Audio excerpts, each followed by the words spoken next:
Buenas tardes. Bueno, pues vamos a empezar el acto puntualmente. Lo primero, muchas gracias a todo el mundo por venir a esta charla, a esta jornada. Muchas gracias por su asistencia. Y empezamos el año nuevo, el año 2026, con mucha fuerza y con un lleno importante en la sala, lo cual nos satisface muchísimo, porque hoy vamos a hablar de un personaje, como vamos a ver, interesantísimo. Mucha gente de ustedes aquí le conocen, me consta, y otros a medias, y habrá otros que le descubran hoy y se den cuenta de qué tipo de personajes que es Alcedo Bustamante. Bueno, antes de empezar quiero acordarme hoy de José Luis Valdezate, que era periodista y jefe de prensa de este colegio de médicos, amigo, y me ayudó a iniciar este aula de cultura hace años, y en este momento es su funeral. Entonces quiero recordarle, mandarle un abrazo allá donde esté y dedicarle casi esta charla a José Luis Valdezate.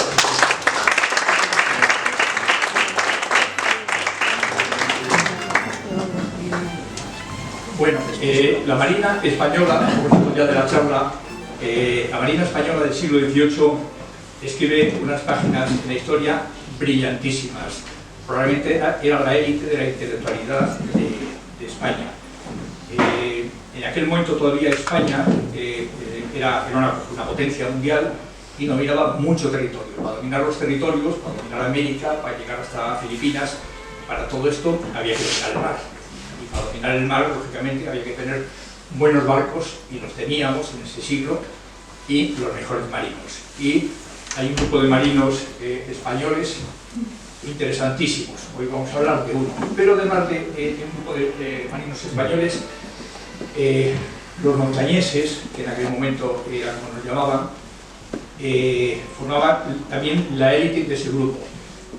Como ejemplo, nada más, quiero subrayar que España, en 1789, desarrolla una expedición, la expedición de Malaspina y Bustamante, que es la expedición ilustrada más importante de nuestra historia.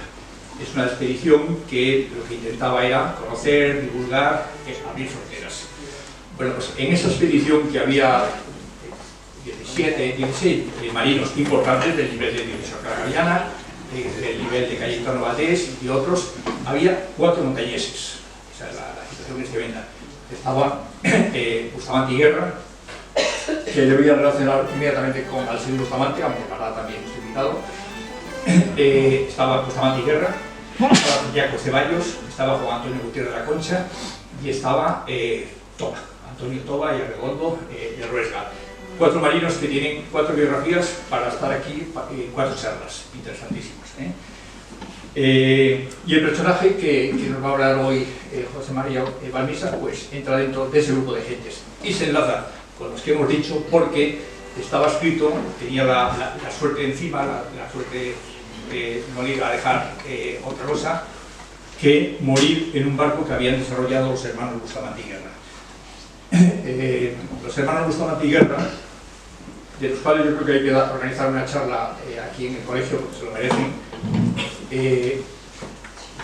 tienen un proyecto que es construir un barco, el mejor barco casi que podía navegar en ese momento, y construirlo y pagándolo ellos, pero claro, pagándolo ellos, para eso había que reunir mucho dinero, y desarrollan el primer caso que yo conozco de micromecenazgo. O sea, es el primer caso mundial que se conoce de micromecenazgo. Uno de los hermanos va a navegar por todo el mundo, va a hacer una expedición de 25 años, va a llegar a Nueva España, a México, y allí consigue fondos, los españoles consiguen muchos fondos, y su otro hermano, Francisco, desde España, pues va a gestionar todo aquello y conseguir más fondos. Total, que consiguen construir un barco, que se va a llamar el Montañés, que tiene varias cosas imprescindibles que debe firmar el rey, porque bueno, se lo van a regalar al rey para que pasee por todos los mares del mundo, pues paseando el estandarte, ¿no?, del Montañés. Bueno, en el mascarón de proa lleva a un montañés, no lleva a Neptuno, ni a una Venus, ni a una... lleva a un montañés. Y estaba firmado en la obligación que siempre, y sobre todo en caso de guerra, lo debiera demandar un marino montañés. Vale. Entonces, en 1805 se va a iniciar la batalla de Trafalgar, Y al ser Bustamante le toca mandar ese barco. Le toca, él se da cuenta, la situación no era fácil y sabía que podía ir a morir. Y allí, así fue como murió. Eso nos lo va a contar nuestro conferenciante. Bueno, nuestro conferenciante le voy a presentar José María Balbisa. No es un historiador. No es un historiador. Soy aficionado. Sí. Es físico nuclear. O sea, que es sorprendente decir que un físico nuclear nos va a contar esto, pero es un físico nuclear enamorado de este mundo de la navegación y de los marinos, porque y viene a Santander en su punto de mira, a Cantabria en su punto de mira. No he salido de Santander todavía. Sí. Buscando marinos no he salido de aquí. Llevo 10 años. Y ha trabajado pues, en la guerra de Cuba, ha trabajado es otro marino también de esta saga, que es Bustamante, Joaquín Bustamante, que muere en la guerra de Cuba en 1898. Ha trabajado también en la guerra de Cuba, en los Bustamante y Guerra, y en Anselmo Bustamante. Bueno, pues te dejo para que digas. Pues muchísimas gracias, Aurelio. Creo que se oye, ¿no? Sí.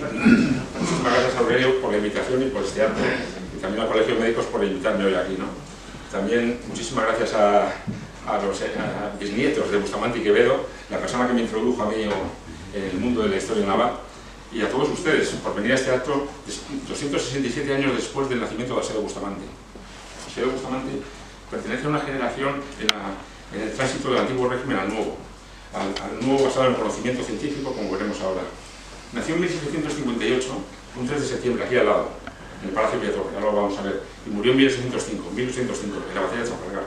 Vivió 47 años, los mismos que su enemigo de adversario, Horacio Nelson. Horacio Nelson nació el mismo año y murió en la misma batalla. Alcedo moriría a la 1 del mediodía más o menos y Horacio Nelson a las 6 de la tarde. Se sacaban 26 días de diferencia de edad.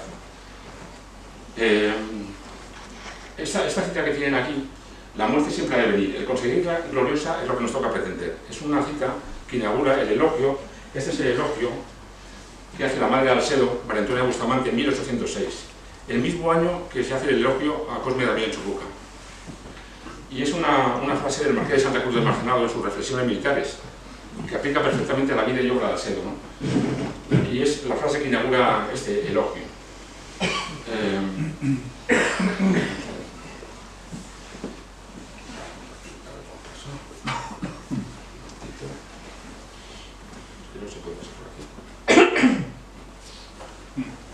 Una forma de introducirnos a la vida y en la obra de Alcedo es a través de este hiperfamoso cuadro. Es un cuadro anónimo, el del centro, que nos muestra a un Alcedo Bustamante, teniente de navío. Se identifica que es teniente de navío con las charreteras. Las charreteras, creo que esto funciona. Estas dos charreteras identifican un teniente de navío del siglo XVIII. Este corresponde a lo que llamaban un uniforme pequeño, de color azul, y la chupa o el chaleco rojo, ¿no? Con unos hilos bordados de oro. Estos eran de 12 líneas que llamaban, en función del grosor se identificaba al oficial, ¿no? Y ahí pueden ver grabada la Orden de Santiago, aquí, y la venera. Pero lo más importante no es el uniforme y el cuadro, que es bastante interesante, está expuesto en el Museo Naval de Madrid, ¿no? Lo más importante es el mensaje que Alcedo nos transmite por sus manos. Si observan su mano izquierda, esta mano izquierda, tiene abierto un libro de Euclides, de la geometría de Euclides, del matemático griego. Y a su derecha, a su izquierda, a la izquierda de Alcedo, tiene a Jorge Juan. Era apodado, bueno, el sabio español era apodado por sus compañeros de academia de Guardiamarinas, Euclides. Alcedo está haciendo un guiño directo al que fue su maestro y director en el Real Seminario de Nobles. Porque Juan sería director del Seminario de Nobles y Alcedo estaría en ese seminario cuando él era el director, aprendiendo navegación, astronomía, etc. Es un guiño directo que hace, ¿no? Que nos da información sobre cómo era Alcedo. El segundo guiño es este. Fíjense, este es Antonio Ulloa. Antonio Ulloa acompañó a Jorge Juan en la famosa expedición del meridiano para medir el grado del meridiano y la forma de la Tierra. De los resultados de esta expedición se sabía que la Tierra está achatada por los polos. Es lo que nos transmiten con su mano derecha, ¿no? Aprieta el globo terráqueo por el polo, igual que Antonio Ulloa. Esto es importante porque nos está diciendo que un hombre que tendría aquí 28 años o 30 años, un oficial ya consumado, había combatido en bastantes sitios, apreciaba el conocimiento científico más avanzado de la época. Esto, lo que hay aquí es las teorías de Newton, el cálculo integral y diferencial introducido en España por Jorge Juan, y es la ciencia más avanzada del momento. Y aquí ya tenemos una primera pista de cómo era Alcedo. Pero para conocer a Alcedo tenemos que ir hacia su lugar en infancia y hacia su familia, ¿no? Hay 3 lugares clave en la historia, en la vida de Alcedo. En la infancia, cuando era un niño, hasta los 14 años, un adolescente. El primero es el Palacio de Villatorre, el segundo el Palacio de Morbo, a 2 leguas, como decían ellos, unos 11 kilómetros, y el tercero es el Palacio de Quijas. El Palacio de Villatorre, se perdió en el famoso incendio del 41 de Santander. Es un palacio fundado en el siglo XVII, en 1617, por Fernando Ribarrera y María Ogendo, su mujer, la hija del almirante de la Gran Armada que fue a Inglaterra, ¿no? Y Alcedo nació en este palacio que es el 3 de septiembre de 1758. La propietaria en ese momento era su madre, María Antonia Bustamante. Y María Antonia Bustamante acumulaba 3 títulos, al menos llegó a acumular 3 títulos nobiliarios: Marquesa de Villatorre de este palacio, Vizcondesa de Cabañas y Marquesa de Villaformada. Este título le viene por la familia del marido, ahora veremos. Y aquí es una pena porque en el incendio se perdió todo el archivo de Ribarrera y probablemente el archivo de Alcedo. Alcedo escribió muchísimo y ahora les voy a poner una serie de textos que son, se lo comentaba a Aurelio, los hemos leído con unos algoritmos de inteligencia artificial para recordarlos, para que parezcan de la época. Lo van a escuchar ustedes ahora. El segundo palacio clave de la vida de Alcedo es la Casa Solar Paterna, de los Alcedo Campuzano. Este palacio se encuentra en la desembocadura del río Pas, en una colina al lado del Mogro, y es un palacio bastante interesante, es muy interesante. Aquí nació el padre de Alcedo, Francisco Alcedo y Agüero. Nació en 1711. Y el padre de Alcedo era un oficial de primer nivel. Llegó a ser de primer nivel, quiero decir que este hombre combatió en todos los sitios. Este hombre combatió en el asalto a Gibraltar de 1727, en todas las guerras italianas de Isabel de Farnesio. Fue herido, tuvo unos éxitos increíbles en Bari, en el sur de Italia. Y en 1745 Felipe V le nombra coronel de las Guardias de Infantería Española. Las Guardias de Infantería Española eran las tropas de élite de la nueva monarquía borbónica. Combatían en todas las batallas. Bueno, y entonces, además del padre de Alcedo, este palacio, aquí nacieron muchos Alcedo, muy conocidos, que fueron oidores, es decir, jueces en el Consejo de Indias, en la Casa de Contratación, gente muy relevante en la historia de España del siglo XVIII. Y el tercer palacio, que es espectacular, que tuve la suerte de poder ir a verlo con Joaquín Bustamante y con Aurelio, es el Palacio Quijas, que se encuentra en el Valle del Río Cin. Este es el río Saja, y esta torre es del siglo XIV y forma parte de un conjunto defensivo. Pero mejor que yo lo va a explicar Escajero Salmón en su libro Solares de Cantabria. Hace una descripción espectacular del palacio y se la voy a poner porque creo que es interesante. No sé si la puedo poner.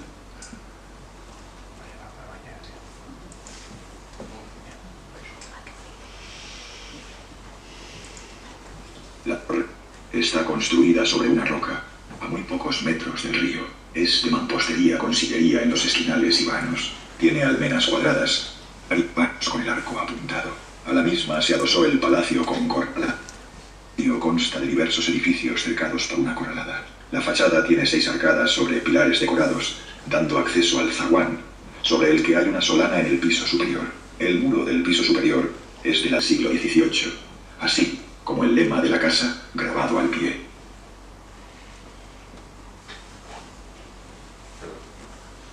Esta es la capilla que tiene en el palacio, que es muy bonita, y tiene 2 figuras que son la de los Fernando Ribarrera y María Ogendo, que fueron los fundadores del Palacio Villatorre. Este es el escudo de Bustamante, y González Echegaray hace una descripción muy interesante. Tiene varios términos de heráldica, se los comento para que... yo no los conocía porque no soy experto en heráldica, ¿no?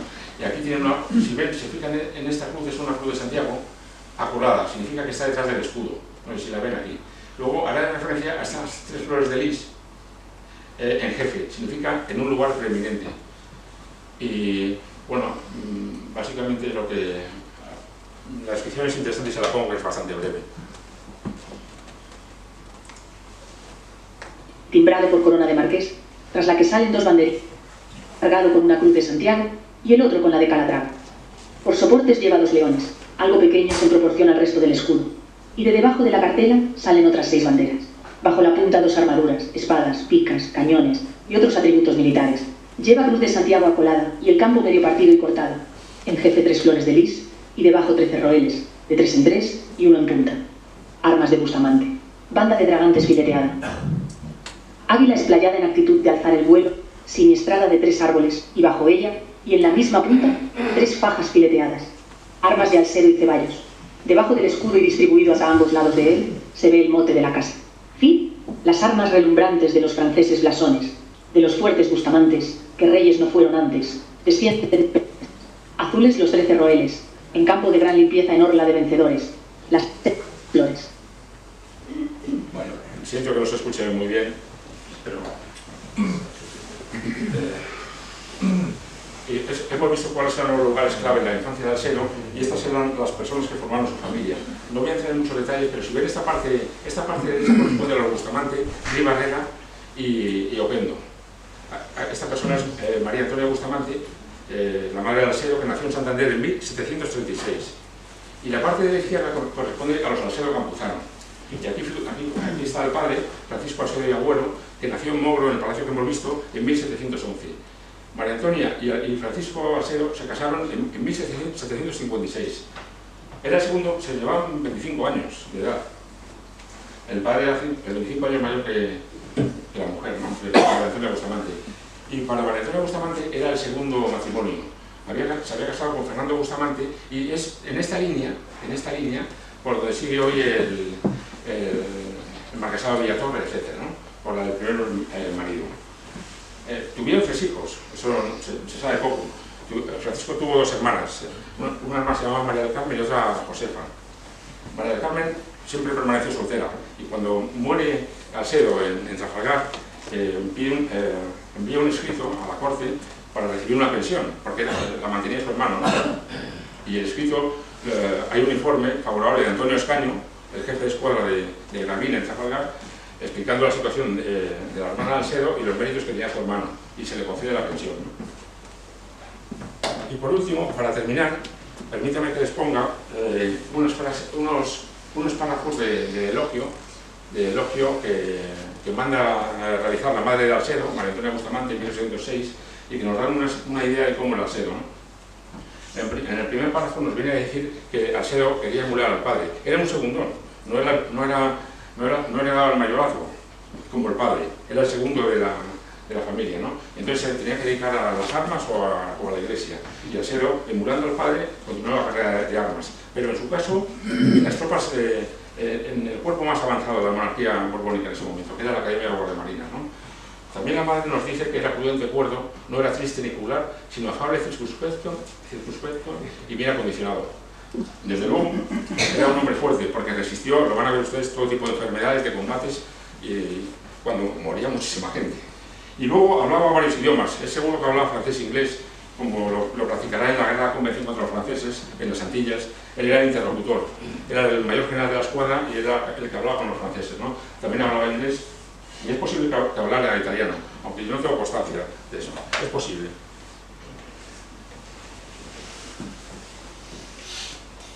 A los 14 años Alsero empieza su etapa de formación y abandona Cantabria, abandona Santander, abandona esos lugares y se traslada a la corte, al Real Seminario de Nobles. Y luego, casi un año después, a la Academia de Guardiamarinas y realiza lo que sería su primera prueba de fuego, Argel, en 1775, una batalla interesantísima, en la que Alsero tiene un papel importante. Este es el Real Seminario de Nobles, se encuentra en una calle que sale, si van a Madrid, en la calle Princesa hay una calle pequeñita, junto al Palacio de Lidia, que se llama Calle del Seminario. Ahí estaba el Seminario de Nobles. Era un edificio enorme, creado por Felipe V en 1725. El objetivo era formar a los hijos de la nobleza, para que se constituyeran parte de su administración.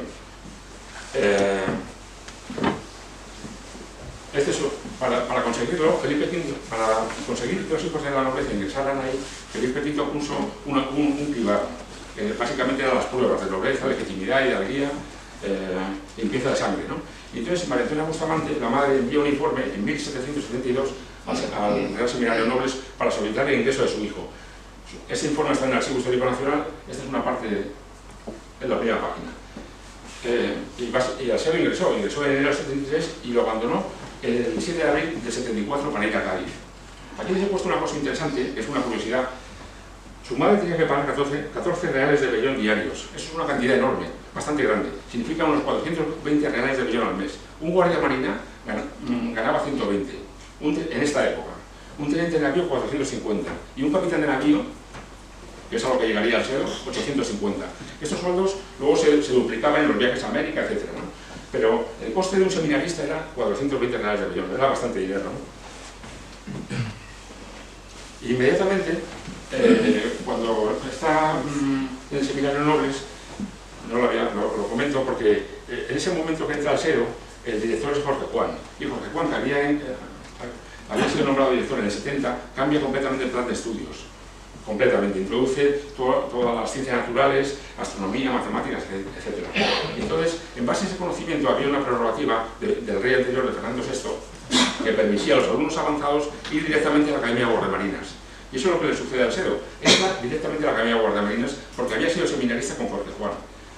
Y en la Academia de Guardiamarinas destaca. En la Academia de Guardiamarinas había una serie de maestros para las diferentes asignaturas y luego los alumnos aventajados enseñaban a otros. Y esto es lo que dice. Dice, habiendo sentado plaza de guardiamarina el 27 de abril del 74, aprendió y enseñó con distinguida aplicación todos los estudios particulares de su profesión. Esto, por ejemplo, es una hoja de cálculos, un resumen de una hoja de cálculos de Alsero Bustamante. No entra en detalles, pero es muy interesante porque lo que hace es un cálculo de longitud, de dónde se encuentra un buque en el mar, ¿no? Es con el proceso de las distancias lunares, un método complicadísimo, matemáticamente complicadísimo, y él lo manejaba bien. Ese método sería abandonado cuando se inventó aquel cronómetro, el cronómetro Harrison, H4, pero no entra en más detalles ahí. Inmediatamente está en la Academia de Guardiamarinas y debido a las necesidades de oficiales de Carlos III, pues Alsero es ascendido a jefe de fragata y es enviado a Argel. Esta es una campaña interesantísima. En esa ciudad, Argel era el centro de la piratería del Mediterráneo que asolaba nuestras costas y, por supuesto, el comercio marítimo en el Mediterráneo. Argel en esta época tenía 50.000 habitantes. 6.000 de estas personas, 5.000 o 6.000, se dedicaban a la piratería y Carlos III quería acabar con ellos. Así que envía una flota de 150 barcos con 20.000 hombres aquí y protegido por una serie de barcos en una escuadra y una división de jabeques dirigida por Antonio Barceló, el célebre oficial mallorquín. Barceló por esta época había liberado más de 1.000 cautivos cristianos de los argelinos, había hundido más de 20 embarcaciones piratas y capturado más de 1.600 prisioneros. Era legendario Barceló en este momento, y Alsero, el jabeque Gamo, está a sus órdenes. Entonces, estos barcos, brevemente, el comandante general de esta operación era Alejandro O'Reilly, y Alejandro O'Reilly cometió errores gigantescos. La expedición no estuvo bien planificada, no tenía información, inteligencia sobre el terreno, y luego no estaba bien organizada. Así que los barcos desembarcaron en esta zona de la playa.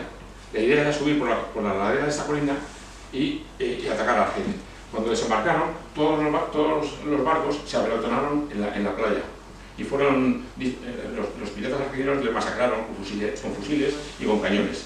El mismo día que desembarcaron, el 8 de agosto, tuvieron que reembarcar y Alsero y su división de jabeques fue clave para el desembarco y luego para el posterior reembarco. Así lo cuenta su comandante, el comandante del jabeque Gamo. Dice: con el jabeque Gamo batieron las fortalezas de la plaza para proteger el desembarco y reembarco del ejército. Después se confirió a este oficial el mando de la lancha de dicho buque, del jabeque, para conducir tropas a tierra, y dando caza a una embarcación que venía del puerto, sufrió todo el fuego de las baterías de la plaza. Alsero era una persona muy valiente desde muy joven, y lo van a ver. Pero inmediatamente esta operación fracasó. Inmediatamente Alsero es enviado a las Antillas. Muy joven, con 18 años. En las Antillas empieza a viajar por La Habana, Veracruz, Portobelo, toda la zona de... Bueno, en una parte que es el Golfo de México, ahora lo veremos en una parte que es el Caribe, ¿no? Toda esa zona, ¿no? Y cuando está... ¿Qué es lo que hacía Alsero? Practicaba el pozo, perseguía piratas ingleses, distribuía situados. Los situados es una cosa interesantísima, poco estudiada en España, mucho en México, que era la distribución de los caudales o cómo se mantenían las plazas y los fortines en las Antillas, en el Imperio Español. Las cajas fuertes de México y de Lima son las que enviaban dinero a todos los fortines, ¿no? Entonces eso se hacía con la Real Armada. Y Alsero estuvo ahí. En ese momento En ese momento, en el 76, cuando llega Alcedo, llega en el 76 a las Antillas, cuando los americanos, los colonos declaran la independencia, el 4 de julio del 76. Alcedo no participa en ese momento en ninguna batalla ni ningún enfrentamiento con los ingleses, ¿no? Los colonos siguen luchando contra los ingleses y en el 77 Bernardo de Gálvez es nombrado gobernador de Luisiana. Y en el 78 los franceses se unen a los colonos contra los ingleses, los franceses. España no entra todavía. No le interesaba porque habíamos mandado una flota de indios que todavía no había regresado y había otras circunstancias. Entonces Alcedo sigue ahí. Y en el 79 nos vemos arrastrados por Francia y por el último pacto familia entrar en guerra. Entraremos el 22 de junio. Y el rey marca unos objetivos clarísimos. El rey está en la declaración de guerra del 22 de junio del 79 en Inglaterra. Nosotros no nos hemos aliado de los colonos, solamente íbamos, la guerra nuestra era contra Inglaterra. Era importante eso, ¿eh? Los franceses sí que eran aliados de los colonos. Y dice la declaración de guerra, que es interesantísima. Guerra, 22 de julio de 1779. Su Majestad Católica entra con el Rey y Corona de Inglaterra y hará causa común con Su Majestad Cristianísima, publicando la declaración y empezando las hostilidades en el tiempo y forma que han principiado ya a concertar ambos soberanos. El Rey Católico, por su parte, entiende adquirir por medio de la guerra y el futuro tratado de paz las ventajas siguientes. 1. La restitución de Gibraltar. 2. La posesión del río de la Movila. 3. La restitución de Pensacola, con toda la costa de la Florida, correspondiente al Canal de Bahamas, hasta quedar fuera de él toda dominación extranjera. 4. La expulsión de los ingleses de la Bahía de Honduras y la observancia de la prohibición pactada en el último Tratado de París de 1763, de no hacer en ella ni en los demás territorios españoles establecimiento. 5. La revocación del privilegio concedido a los mismos ingleses de cortar el palo de tinte en la costa de Campeche. 6. La restitución de la isla de Menorca. Básicamente teníamos que expulsar a los ingleses de Menorca, de Gibraltar, del Golfo de México, porque estaban en la Florida y entonces controlaban la entrada y la salida del Virreinato de Nueva España. Y también de Campeche, que estaba en esta zona, y en una parte de Honduras. Alcedo participó en todas las batallas que hubo aquí, en las Antillas y también en Gibraltar, como veremos. Este es el Golfo de México y esta es la desembocadura del río Mississippi, que desemboca justo en Nueva Orleans. Nueva Orleans está a la derecha, mirando el mapa al este, en Nueva Orleans. Aquí hay dos ciudades que son clave, Movila y Pensacola. Esas son dos ciudades fortificadas, en las que había muchos ingleses. Si los españoles tomaban esas dos ciudades, toda la Florida caía, y era un objetivo del rey. Entonces, bueno, como saben muy bien, Movila, era el gobernador de Luisiana, Bernardo Gálvez, se encontraba en Nueva Orleans, y en marzo de 1780 Bernardo Gálvez va a tomar Movila. Bernardo Gálvez había estado con Alcedo en Argel, con Alcedo en Argel. Entonces toma Movila en el 80. Intenta tomar Pensacola. Pensacola, que está a la derecha, costará muchísimo esfuerzo, tres intentos más. El segundo contará con el refuerzo que había traído un marino impresionante, José Solano y Bote, trajo un refuerzo de 12.000 soldados a las Antillas. Esos 12.000 soldados es una cantidad mucho mayor de soldados de todos los que aportó Francia en la guerra de Estados Unidos, por su independencia. Poco se dice, pero son más de los que aportó Francia en la lucha por la independencia de Estados Unidos. Con esos 12.000 soldados, Gálvez hizo un segundo intento en octubre del 80. En octubre de 1780. Y fracasó porque hubo un huracán tan inmenso que desperdigó cientos de barcos por todo el Golfo de México. Gálvez iba embarcado en ese momento en una fragata, la fragata Nuestra Señora de la O, cuyo comandante era Gabriel de Aristizábal y Alcedo era alférez de fragata en esa fragata. Este hombre, Gabriel de Aristizábal, es interesantísimo y fue el jefe y compañero de Alcedo durante casi 20 años. Entonces hay muchas cartas y muchos espías, era un hombre muy valiente y arrojado. Cuando, por ejemplo, se dispersaron por todo el Golfo de México, Bernardo Gálvez quiso volver al ataque de Pensacola y los demás compañeros, Aristizábal, el jefe de la fragata donde estaba Alcedo, le dijo que no tenía ningún sentido, que fueron a un punto de reencuentro que ya no tenían más hombres. Y al final, Bernardo Gálvez, bueno, hubo un consejo, una junta de generales, de comandantes de los barcos que había alrededor y decidieron volver a La Habana. Bueno, y tuvieron suerte porque en el regreso a La Habana combatieron con dos barcos ingleses y los capturaron y los llevaron a La Habana, ¿no? El tercer intento de Pensacola que tendría éxito sería en mayo del 81. En mayo del 81 es famosísimo como Gálvez, no lo voy a entrar en detalles, pero lo que hace Gálvez es que se atreve solo con un barco que era suyo, era de la Luisiana, no era un barco de la Real Armada, el Galveston, pues pasa por debajo de unas baterías de cañones enormes, de las baterías coloradas que llamaban, entra en la bahía de Pensacola, aquí está la ciudad, y entonces todos los demás buques de la Armada tienen que pasar, casi por dignidad obrera, ¿no? Y tienen que seguirle, eso es así de cierto. Una vez hicieron una cabeza de puente para tomar la ciudad, empezaron a desembarcar más. Alcedo desembarcaría el 21 y 22 de abril aquí, en la isla de Santa Rosa, y luego en el puerto de Pensacola.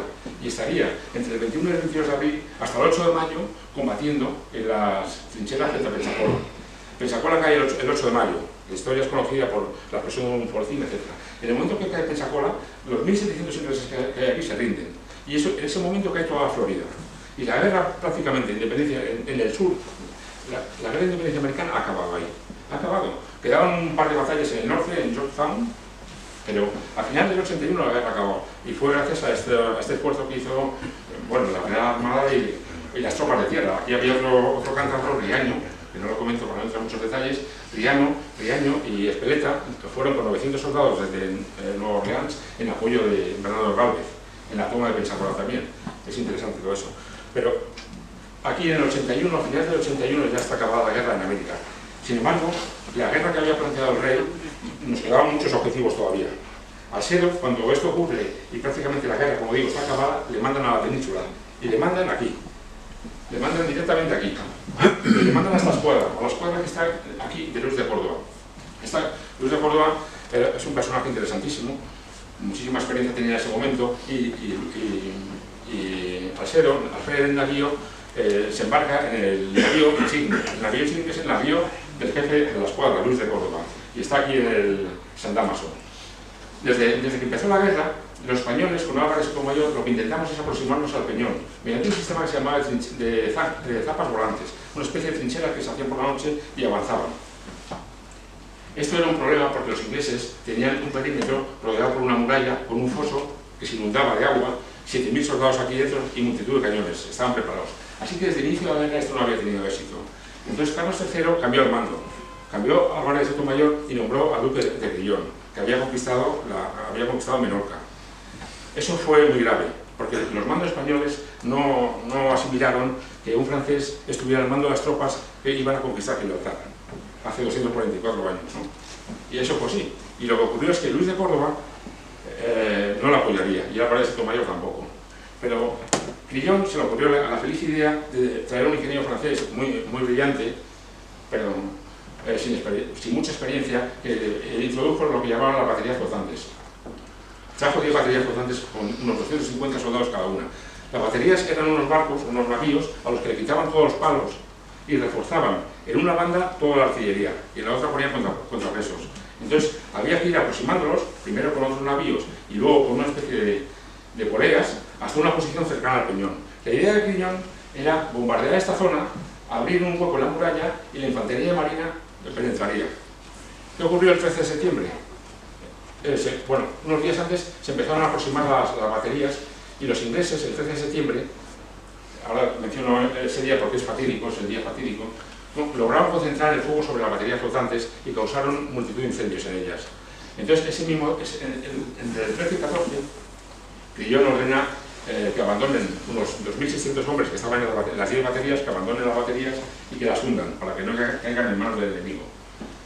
Entonces es en ese momento cuando Luis de Córdoba dice a sus hombres, ordena a sus hombres, en este caso a la lancha donde estaba Alcedo, que vayan a rescatar náufragos, porque aquello fue fabuloso esa noche. Se incendió toda la bahía de Algeciras, ¿no? Y miren cómo lo describe Alcedo. Escribe a su madre, a María Antonia Bustamante, que estaba aquí en el Palacio Villatorre, y le dice lo siguiente. Era la gente que cargaba sobre mi lancha. Es un pique. Y así tomé la determinación de desatracarme.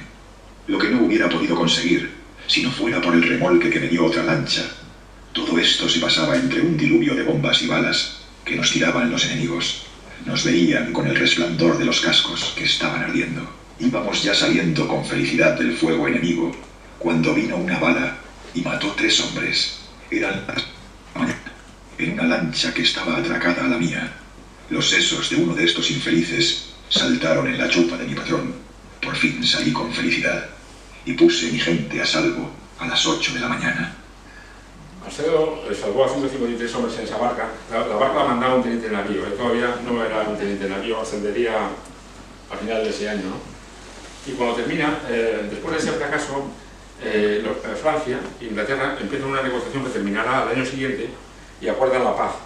Eso era un incumplimiento de lo que tenía acordado con España. España no iba a cejar nunca hasta conquistar Gibraltar, pero hubo un pacto y al final la guerra acabó en el 83. Y cuando acaba la guerra en el 83, Alcedo pasará un periodo de su vida en Cádiz, que será el responsable de toda la artillería de la Armada en el arsenal de Cádiz, y hay un aspecto peculiar que quería comentar.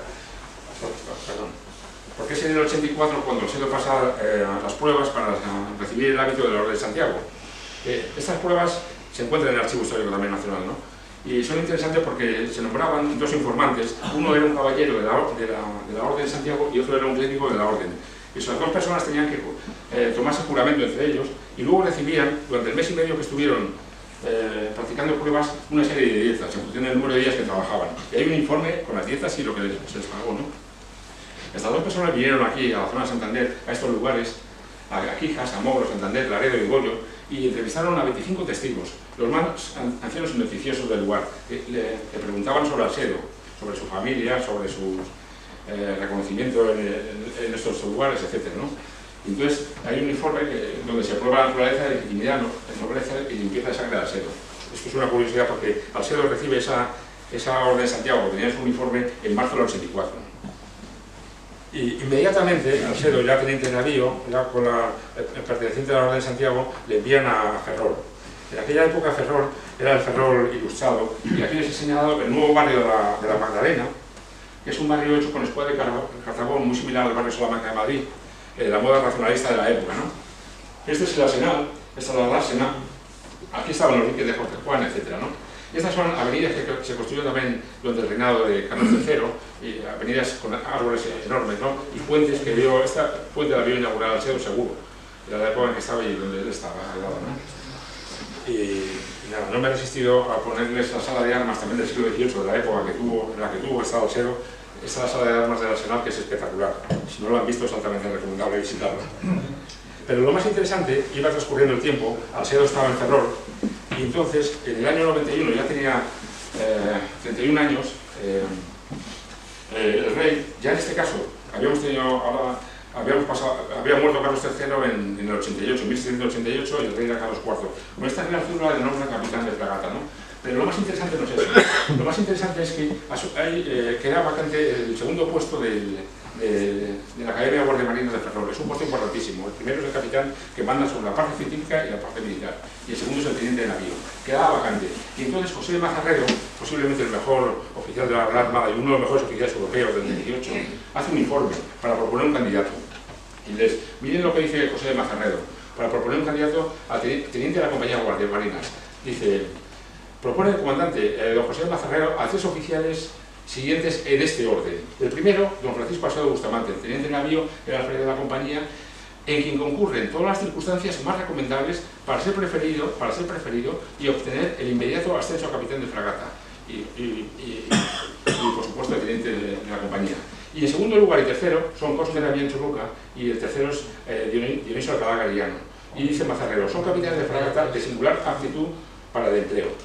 Entonces, esto es relevante porque era el aprecio que tenía posiblemente el mejor oficial de la Armada, que era José de Mazarredo, un oficial castigado también por Godó, Alcedo Bustamante. ¿Cómo le viene a Alcedo frente al segundo y al tercero?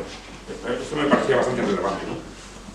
Esto ocurre en el 91, y entonces, a partir de este momento, empieza a ser una etapa de su vida que le ha llamado el mando, porque es cuando de verdad él tiene mando sobre muchas personas. Es nombrado mayor general de una escuadra. El mayor general de una escuadra tiene unas funciones enormes. Es el que actúa de enlace entre el jefe de la escuadra y los comandantes de los navíos. Todo lo que pasa en la escuadra pasa por él. Lo mismo que fue Bustamante y Quevedo, casi 100 años después. Lo mismo con Cervera, el mismo puesto.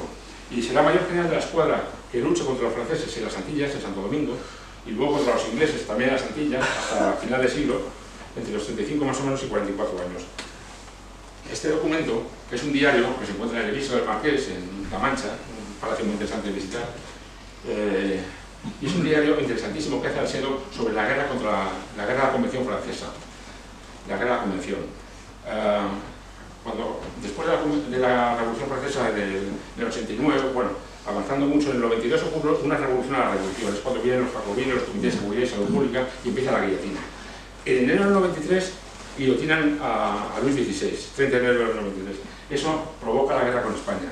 Carlos IV la había intentado salvar, no lo consigue y los revolucionarios nos declaran la guerra y nosotros a ellos. Entraremos en guerra en marzo.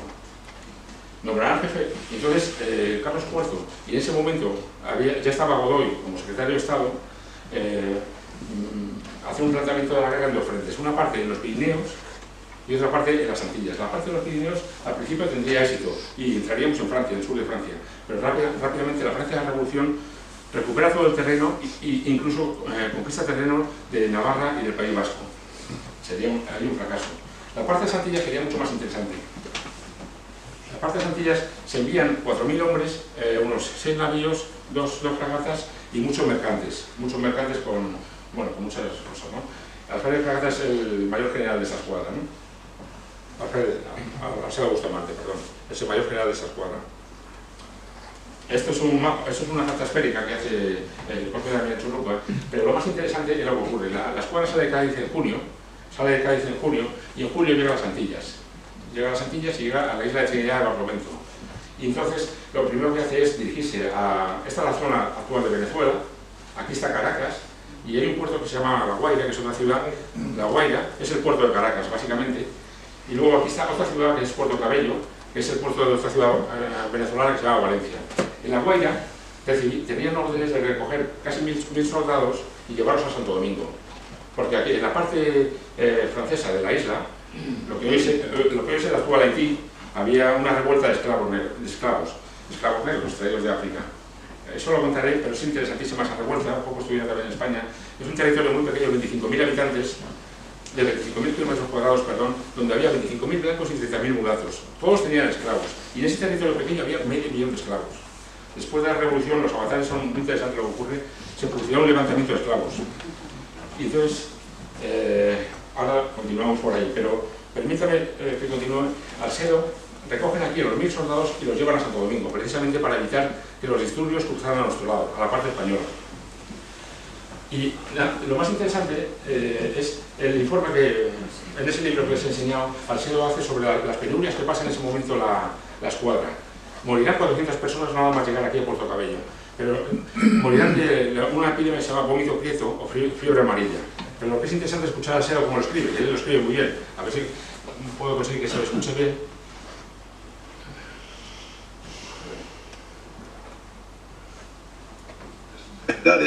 Dado desde el viaje de España, fueron en aumento y con síntomas peores desde mediados de septiembre. Habían sido calenturas simples, de las que morían pocos, y así, de los 500 enfermos que quedaron en La Guaira, casi todos habían venido ya curados. Fueron en pútridas y vómito prieto, causando gran mortandad entre las guarniciones y tripulaciones, llegando a más de 600 enfermos, los existentes constantemente en hospitales, y de 8 a 10 y hasta 15 muertos al día, siendo casi imposible proporcionar alojamiento para todos por estar apurados los recursos, hallándose ocupados todos los tinglados, almacenes, bodegas de la plaza y castillo. Y aun la parte del hospital nuevo, a medida que iba fabricándose, enfermaron los capellanes y cirujanos, y aún murieron algunos de unos y otros, por lo que fue preciso pedir a Caracas facultativos y religiosos para asistencia de los enfermos. Siguió la enfermedad con igual estrago hasta mediados de noviembre, que empezó a disminuir, pero seguía siempre muriendo gente, aunque en menor número. La oficialidad también había enfermado toda, aunque no de tanta gravedad. En fin, en los 4 meses de invernada, tuvo la escuadra más de 400 muertos de todas clases. No quedó medio ni precaución que no se tomase para cortar las enfermedades y facilitar la más pronta convalecencia de los enfermos. Para esto, se dio constantemente ración de carne fresca, y por temporadas verduras y asados. Se prohibió ir a lavar al río. Se disminuyeron los trabajos en las horas de más calor, en cuanto fuera posible, con la habilitación de la escuadra, y se encargó el mayor aseo y escuadra en el 95 llegaría a perder 2.000 hombres muertos por las enfermedades. El siglo XVIII es el siglo de las enfermedades epidémicas, es conocido, ¿no? Pero bueno, es bastante interesante. Mientras Alsero y Aristizábal luchaban contra la enfermedad en Puerto Cabello, como hemos visto, este hombre era el capitán general de Santo Domingo español. Y entonces, como les digo, había habido una revolución enorme de esclavos en la parte francesa de la isla. Y García Moreno adoptó una decisión que a la larga sería contraproducente para los intereses españoles. Empezó a reclutar a caudillos esclavos en nuestras tropas. Se llamaron las tropas de negros auxiliares.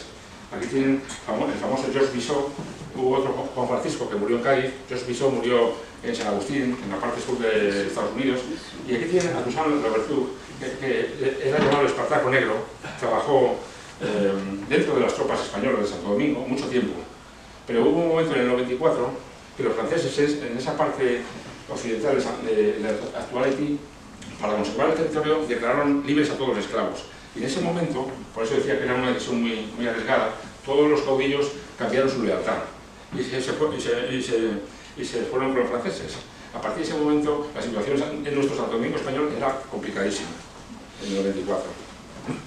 Sin embargo, permítanme que les diga, la participación más importante de Alsero en esta guerra de la Convención tiene lugar aquí. Esta es la isla de Santo Domingo en un mapa muy interesante. Aquí tienen la frontera, que se parte la parte española a la derecha de la parte francesa.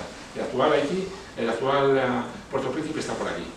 Pero la parte más importante en ese momento era esta ciudad, Cabo Francés. Y aquí había, justo en la frontera, había una especie de bahía o ensenada que la describe Alsero, y ahora se lo voy a ver porque es interesantísimo. Junto a la bahía Manzanilla había una ensenada que era el mejor puerto para todos los barcos. Y era clave tomarla.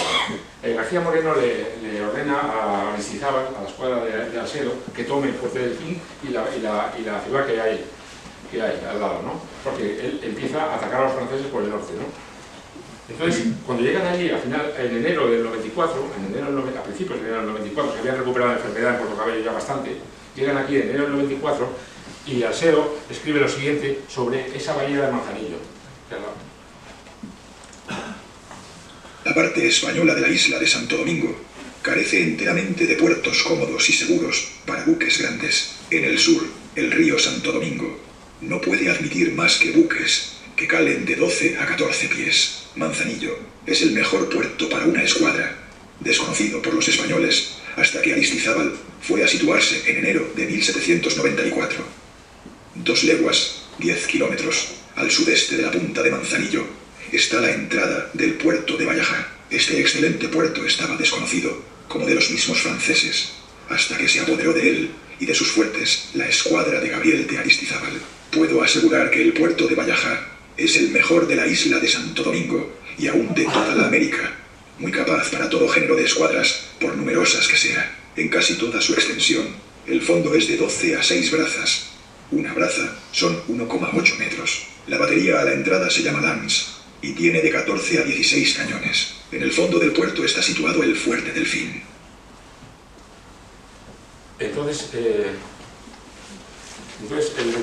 27 de enero, Aristizábal le encomienda a Alsero ser el comandante de las tropas de mar y tierra. Hay que tomar, este es Fuerte Delfín, esta es una imagen actual de Fuerte Delfín, esta es la ciudad de Ballajá, que está por aquí, y esta es otra visión, ¿no? Aquí está Fuerte Delfín y tiene que entrar por aquí. Alsero será el comandante de la fuerza de mar y tierra que tomen esta posición y una batería que hay aquí a la entrada. Capturarán a más de 1000 franceses y más de 60 cañones, ¿no? Y así es como lo describe Alsero la operación. A las 4 de la mañana llegamos a la entrada del puerto de Ballajá con todas las lanchas y botes. A corta distancia del fuerte llegó Meneses, dio aviso de que podía desembarcarse y di las órdenes de ejecutarlo en el orden que había prescrito en la inmediación al fuerte de la Boca, lo que se ejecutó con el mayor silencio y orden y en breve tiempo. 2 compañías de granaderos y algunos piquetes sorprendieron el fuerte, cuyo puente levadizo estaba echado yendo a la cabeza don Juan Salcedo, y ordenando yo las demás tropas. Conforme se desembarcaba, se tomaron las avenidas. Llegamos a la puerta de dicho fuerte, y se le intimó a su comandante que se rindiese, quien después de alguna incertidumbre franqueó la puerta. Entró nuestra tropa, y se apoderó de la batería, asegurando a la guarnición prisionera.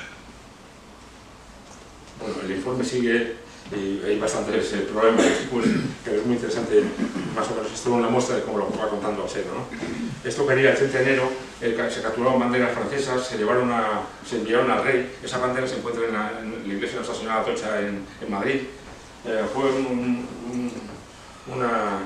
un hecho bastante relevante, pero tuvo muchas consecuencias para Alcedo. Tuvo una serie de consecuencias para Alcedo que él no había previsto.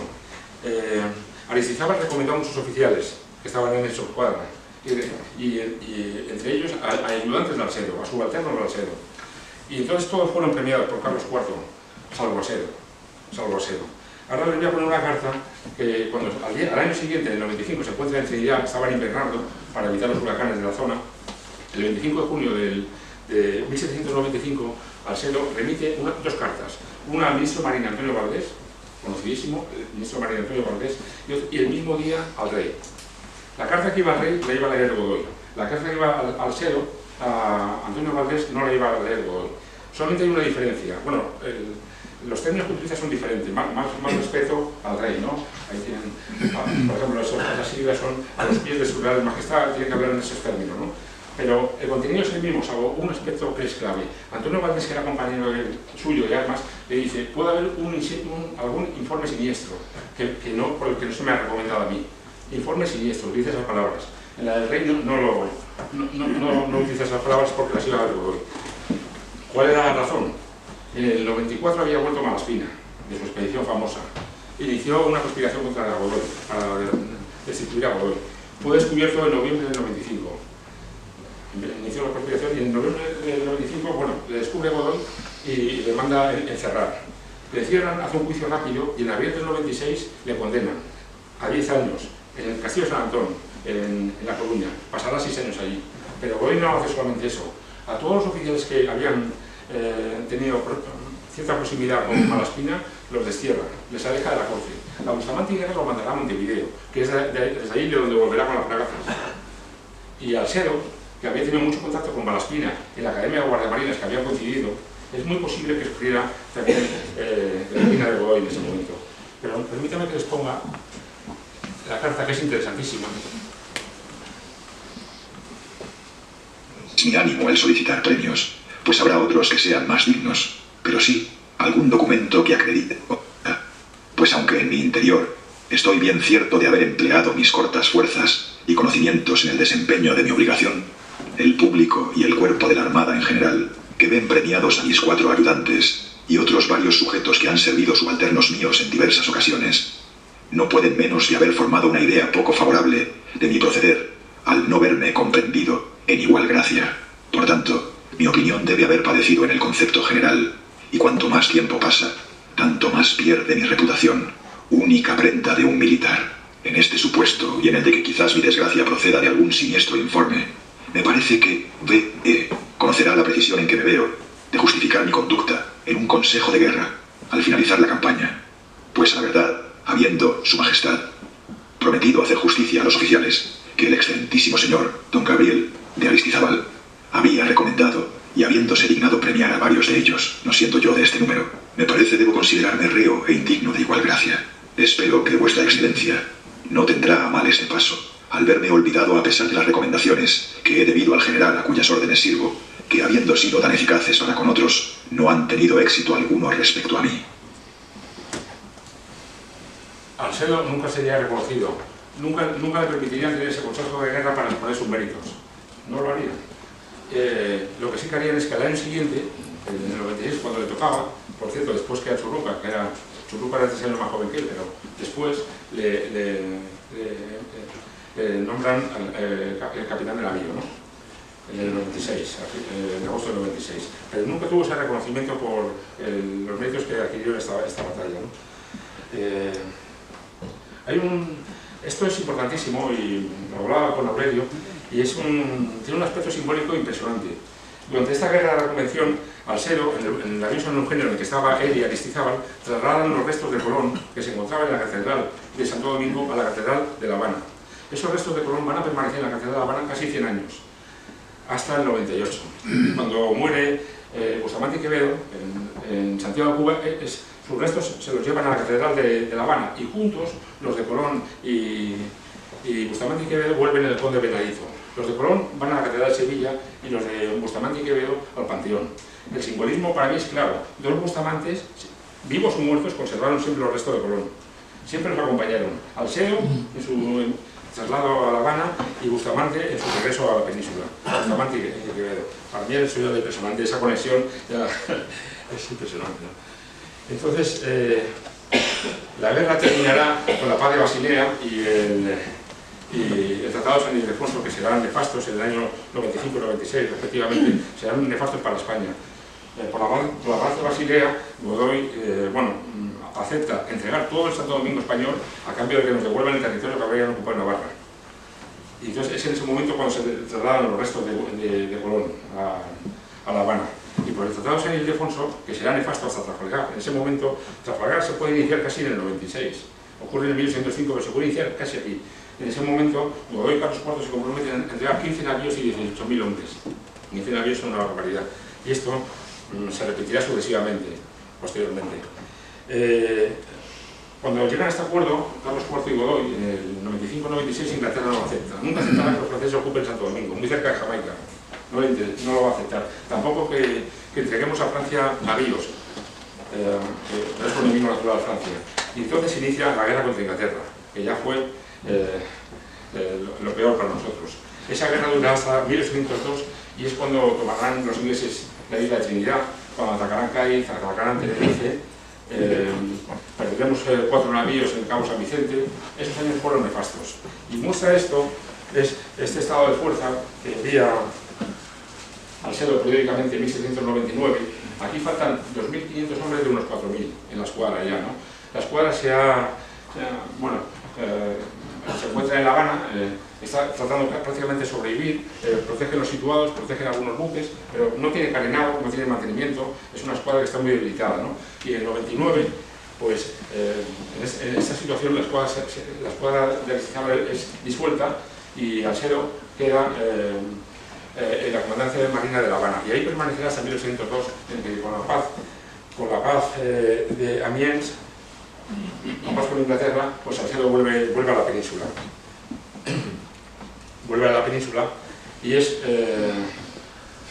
vuelve a la península es cuando se hace este retrato. Este retrato se encuentra, está inventariado ahora mismo en la Capitanía General de Ferrol. Siempre estuvo expuesto, representa un Alseo, capitán de navío, ya no tiene las charreteras. Si tienen un uniforme, el cuello sea más elevado, propio de los capitanes de navío de la época. Y siempre estuvo expuesto en este destructor, ese destructor entre los años 24 y 57. Y ahora mismo se encuentra en unas dependencias de Ferrol, se puede ver y se encuentra allí, ¿no?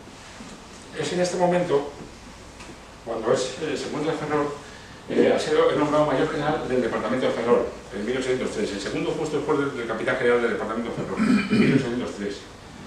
Y es en este momento cuando, en Francia ya está Napoleón ya es primer cónsul desde el 99, y entonces Napoleón, haciendo uso del Tratado de San Ildefonso, demanda más navíos. Y en 1801 le dimos sin más. Entonces Godoy se opone y busca una salida. La salida es el Tratado de Subsidios, de 1803, que en lugar de enviar navíos, mandamos dinero. Y con este motivo Godoy envía escritos a todas las cajas de los virreinatos para que manden dinero. Y este es el motivo por el que regresa Bustamante y Guerra con las 4 fragatas. Y las 4 fragatas son atacadas el 5 de octubre de 1804. Eso nos llevará directamente otra vez a la guerra con Inglaterra. Y esas fragatas, es cierto que no estábamos en guerra con Inglaterra declarada, pero esas fragatas llevaban una cantidad de dinero enorme. Más o menos, en la conversión actual, que es muy complicada hacerla, puede ser unos 50-60 millones de euros cada una. Entonces los ingleses no podían permitir que ese dinero fuera a las arcas de Napoleón, que estaban en guerra ya con Inglaterra, otra vez desde 1813. Entonces es cuando nos atacan y es la historia que, saben, Bustamante y Guerra, muere la familia de Diego Alvear, tu familia, ¿sabes? Y entonces Bustamante y Guerra es llevado a Plymouth, también Diego Alvear, y este es por ejemplo, Diego Alvear, que era el segundo de Bustamante y Guerra, pues enviaba muchos estados sobre las situaciones de la... Es muy interesante la correspondencia que hay aquí, porque tuvieron que buscar acomodo y vestimenta para todos todas las personas que iban a esas fragatas. La Mercedes se hunde, y eso es el famoso incidente de la Mercedes, ¿no? Y las demás son llevadas a Plymouth, en Inglaterra, ¿no? En noviembre, la guerra la declaramos el 12 de diciembre de 1804 contra Inglaterra, y en noviembre Gravina, que era embajador desde mayo, es nombrado el mando de la escuadra para la guerra con Inglaterra, ¿no?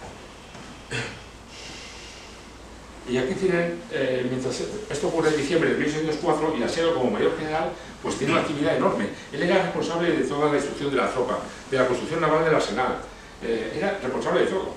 Y entonces tiene una actividad enorme en 1805.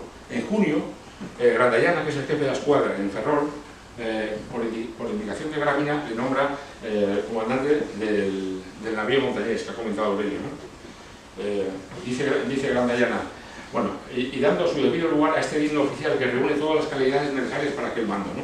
Esto es el 19 de junio, está escrito, es el 19 de junio de 1805. El mismo día escribe a su madre, y la carta, que la van a escuchar ahora, es muy emotiva. Ocurre 4 meses antes de morir en Trafalgar.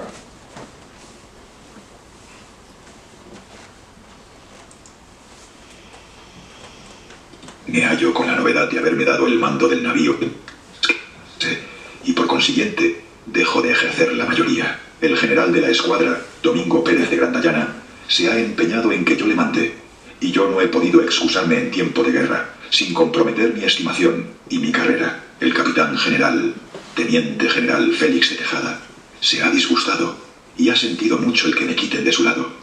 Ambos me han llenado de honras, queriéndome cada uno para sí, lo que no deja de serme de satisfacción, por el buen concepto que les debo.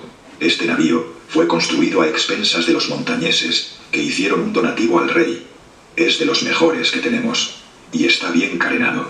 Yo bien conozco a que embarque, pero se hará cargo que es mi oficio, y mi obligación es servir mientras puedo, en lo que se me encarga. No lo he pretendido, y sigo mi suerte. Dios, que me ha sacado bien hasta aquí de todos los riesgos, me sacará en adelante si me conviene, y si no, hágase su santa voluntad.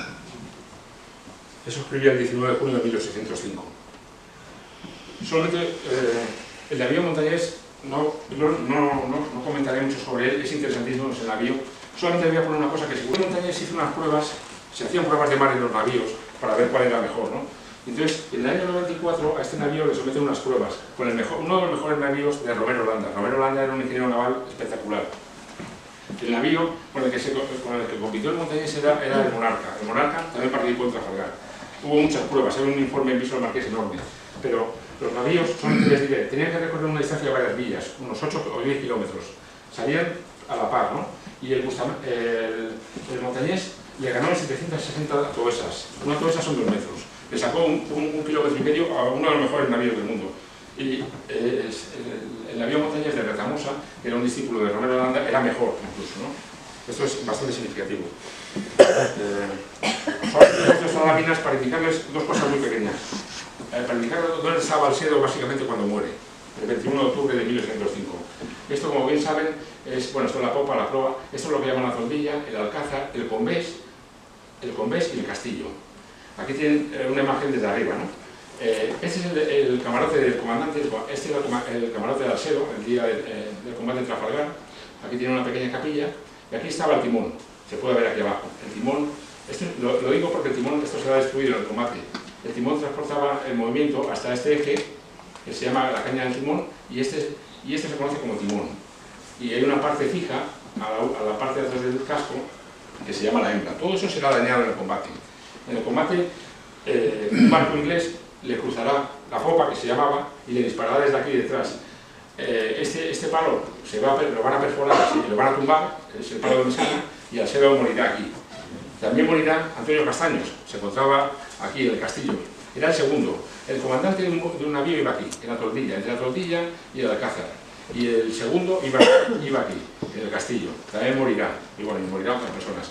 Es importante porque ahora cuando lo escuchen, el informe que se hace, dicen que entrará agua por la parte del pañuelo del condestable. Aquí tiene la pólvora, y la pólvora se montaban en cartuchos, en una especie de cartuchos en esta zona.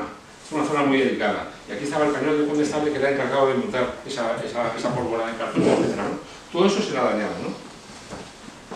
Y entonces, Así continúa, habíamos iniciado la guerra y el 21 de octubre pues, tuvo lugar la famosa batalla de Trafalgar, que es muy conocida. Aquí solamente les voy a indicar, básicamente desde el inicio de la guerra entre Inglaterra y Francia en 1803, los ingleses adoptaron la posición de bloquear los puertos. Los puertos, aquí había un puerto Brest, Roquefort, Colón, etc. Los bloqueaban. Cuando llega Napoleón asciende a emperador en 1804, ¿no? Entonces se le ocurre una idea, una feliz idea, quiere evitar eso.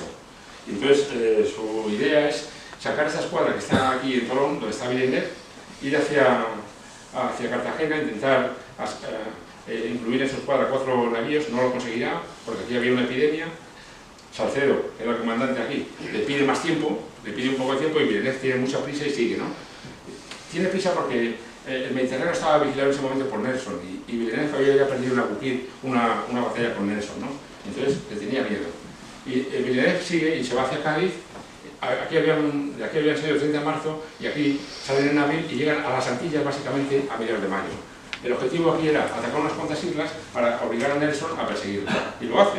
Y Nelson le perseguirá. Llegará aquí el 4 de junio. Ya llevaba unos 15 días Villeneuve con Gravina. Gravina en ese momento solamente llevaba 6 barcos españoles. En ese momento la combinada eran 18 barcos, 6 españoles. Y entonces cuando Villeneuve se entera que Nelson ha llegado el 4 de junio, decide regresar rápidamente, ¿no? Y sale el 9 de junio. Y inmediatamente sale Nelson. La línea azul es la línea de Villeneuve. La línea roja, la de Nelson. Muchas veces se ha dicho que Nelson se equivoca y se va otra vez hacia Cádiz, se equivoca. Eso no es correcto. González ayer, el contraalmirante y el merecido Franco Tañón, bueno, se explica, es muy claro. Nelson tenía que proteger el Mediterráneo y la zona de estrecho. Él no podía abandonar esta zona, no podía abandonar, salvo que el que estaba vigilando la abandonara. Pero en el momento que regresa, él tiene que volver a su zona de vigilancia. Y por eso Nelson llega a las aceras y vuelve para acá. Entonces, ¿qué ocurre a Villeneuve? Aquí ocurre, tiene mala suerte, porque cuando hace eso Nelson envía un bergantín hacia Londres y otro hacia Tánger. El de Londres se cruza con Villeneuve y informa a Londres, y Londres aumenta la escuadra que estaba bloqueando Ferrol y hay un combate famosísimo el 22 de julio. Solamente interviene en ese combate de los 20 barcos que en ese momento eran la combinada, porque había cogido 2 aquí, en las Antillas había cogido 2 barcos más, aquí había 20 de la combinada franco-española y 15 de los ingleses.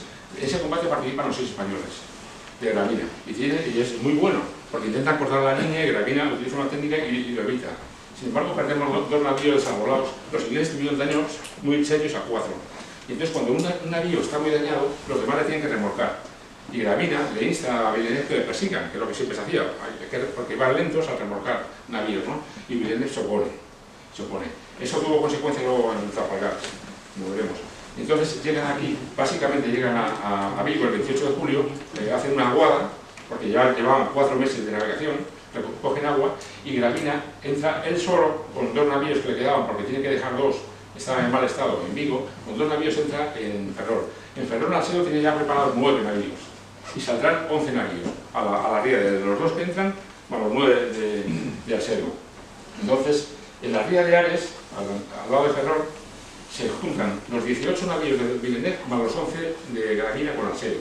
Son 29. Y ellos son los que inician el curso, el rumbo hacia el norte.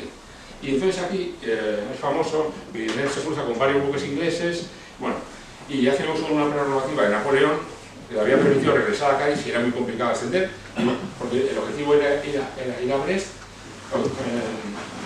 permitir a los 20 buques que había aquí que se incorporaran, llegar al canal y transportar 200.000 soldados que había aquí, ¿no? Pero había una prerrogativa que le permitía a Napoleón a Villeneuve ir hacia Cádiz si esta situación era muy complicada. Y Villeneuve la coge al momento y se va a Cádiz. Entrará el 20 de agosto. Entrará el 20 de agosto y completamente desanimó a los oficiales de la escuadra combinada, ¿no? El 20 de agosto. Cuando Napoleón se entera que Villeneuve no ha ido hacia el norte, como le había dicho, todo su plan de campaña de Napoleón está perdido en ese momento. Está perdido. Entonces, el 14 de septiembre manda un escrito a Villeneuve para que vaya a Nápoles. La guerra será por tierra ahora y que apoye las tropas de tierra.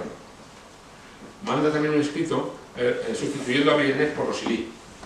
Ese escrito nunca le llegará a Villeneuve. No le llegará.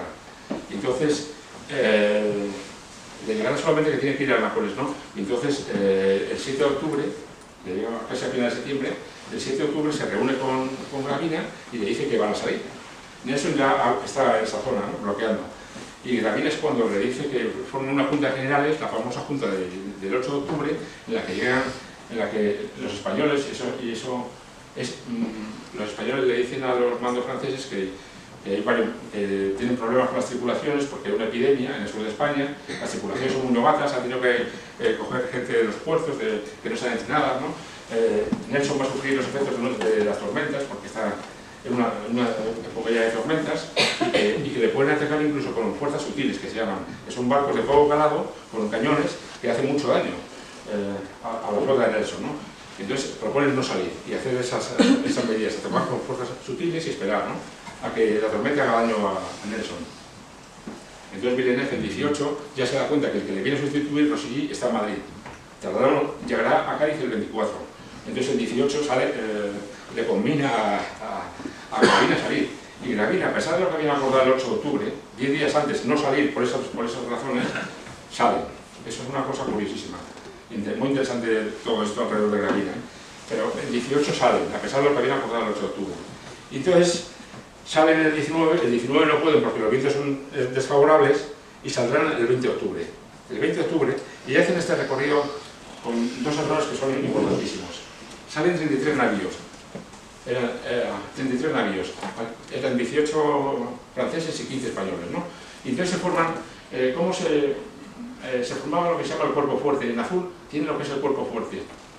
Está formado por 12 navíos. Y en amarillo es la escuadra de observación de Gravina. Esta escuadra de observación de Gravina tenía una función importantísima. Los españoles sabían que los ingleses iban a cortar, lo sabíamos desde hacía mucho tiempo.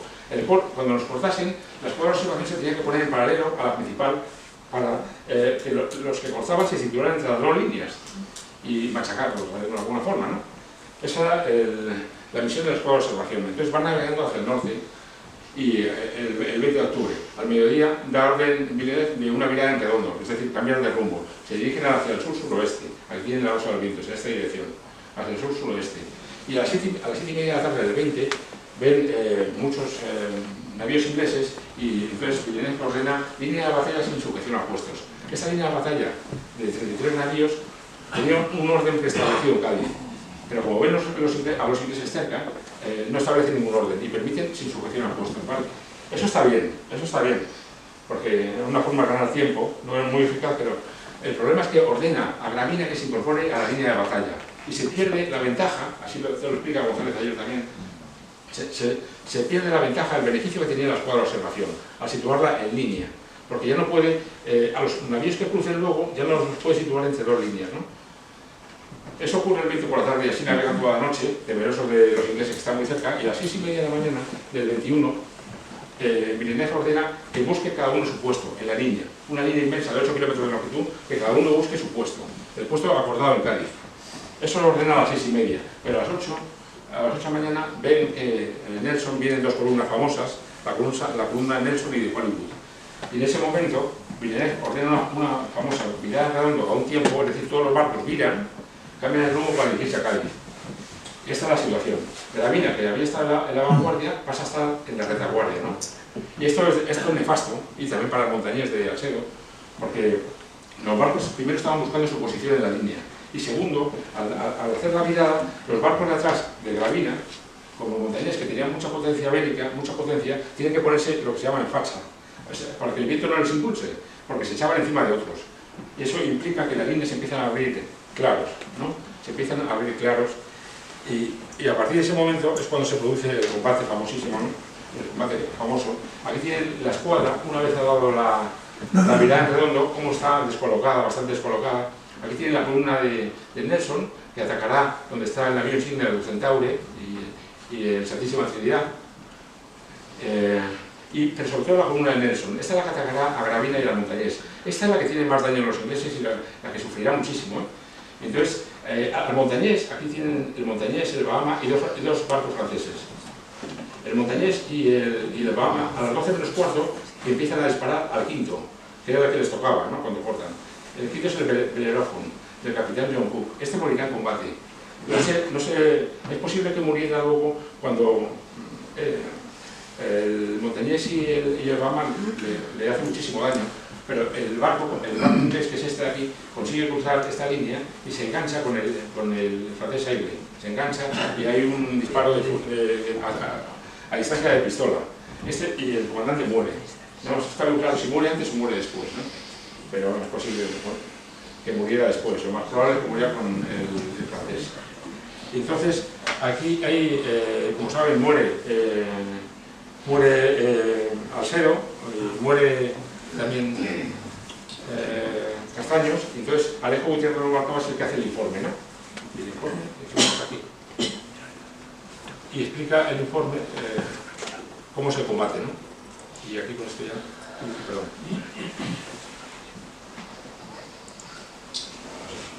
Mediodía, el montañés abrió el fuego, haciendo los tiros al navío Bellefonds, capitán de navío John Cook, el quinto de los navíos en la cabeza de la columna de Collingwood, que se aproximaba para atravesar la línea de la combinada, siendo muy vivo por ambas partes. Desde las 12:30 tuvo que suspender el fuego por intervalos, por interponerse los navíos franceses Aigle y Swiftsure. Con este motivo dio los juanetes y Estay de Gavia para poder salir y abrir más claro para batir al enemigo, no pudiendo distinguir bien los buques por el mucho humo. Sin embargo, siguió el fuego, teniendo al mismo tiempo otro navío británico por el través de estribor.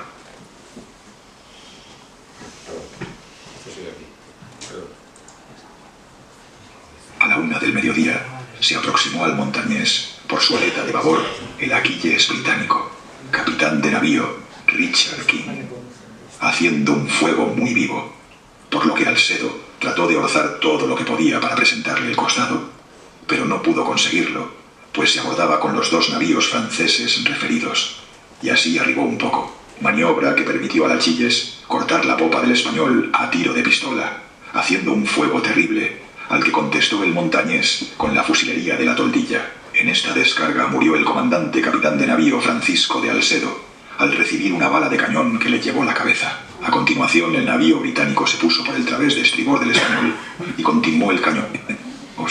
También mortalmente herido, el capitán de fragata Antonio Castaños. Entre las 2 y las 2:30 de la tarde, tomó el mando el teniente de navío más antiguo Joaquín Gutiérrez de Rubalcaba. Había muerto asimismo el teniente de fragata Rafael Bobadilla, y se hallaban en enfermería otros oficiales heridos, por lo que le fue preciso alterar los destinos de los que quedaban, encargando al comandante de las baterías que inmediatamente completase de gente todos los cañones que se pudiesen para volver a hacer fuego, lo que se ejecutó muy pronto. El navío tenía parte de la artillería desmontada, el palo de mesana, atravesado de un balazo por debajo de la cubierta de la toldilla, enteramente rendido, y algunos obenques cortados. En el costado de babor había impactado una porción de balazos, varios a flor de agua, y uno de ellos junto a la hembra del timón, por el cual embarcaba alguna agua en el pañol del condestable. La caña del timón estaba rendida por 2 balazos, las jarcias de todos los palos y caballería de labor muy maltratadas. Y así murió Alcedo, el 21. Sería sepultado en las aguas del Atlántico, en Caños de Meca, donde está el cabo de Trafalgar. Según el ceremonial marítimo, y si era posible, pues un oficial tenía una ceremonia. Básicamente, cuando alguien moría en un buque, se le envolvía en el COVID de la cama que utilizaba para dormir, se le ponía un peso dentro, una bala de cañón, y se le tiraba al mar. En el caso de los oficiales, en el caso del comandante, había un ceremonial, con salvas de reconocimiento, ¿no? Salvas de honor, ¿no? Que llamaban. Pero no, es posible que las hubiera o que no, porque ya empezó el temporal que haría muchísimo daño a los dos contendientes, ¿no? Y lo que sí que es claro que el día, el 21 por la noche, a las 9:30 de la noche es cuando se sepulta en el mar y aquí acabó la vida de Alcedo.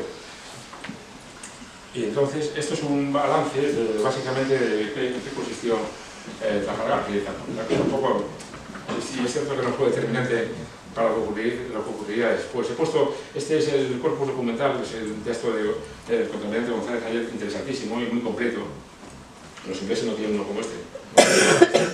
Y este es un libro reciente de Agustín Guimerá, es una obra con varios autores. Básicamente murieron 1.356 españoles, en esto hay acuerdo, 3.700 franceses y 500 británicos. Y esta es la cantidad de heridos, ¿no? que hay. En cuanto a los navíos que se perdieron, aquí hay mucho más controversia. No en el lado español y francés. Nosotros teníamos 15 navíos, los franceses 18 y los ingleses 27, ¿no? nosotros de los 15 perdemos al final 10, pero solamente 3 fueron capturados por los ingleses. El resto fueron se perdieron en naufragios por el temporal que vino a continuación del 21. Los franceses tenían 18 y perderían 13. En realidad en el combate del 21 solamente 1, pero una parte de los franceses de la larga línea que han visto, la división Dumanoir, que eran 4 navíos, se fueron hacia el norte, no participaron en el combate y serían capturados por los ingleses en noviembre. Entonces, contando esos, los franceses perdieron 5 navíos apresados por el enemigo y en total 13 navíos, ¿no? Y los ingleses no perdieron ninguno y no pongo nada sobre los naufragados y destruidos. ¿Dónde está la controversia? Yo creo que existe clarísima la controversia. La controversia está en el número de los naufragados. Hay informes, y de hecho hay informes de Hollywood que habla de incluso barcos hundidos, ingleses y naufragados. Yo los tengo, vamos. Pero lo que pasa es que la información es mucho más complicada de obtener aquí. Pero bueno, así es como quedó el combate.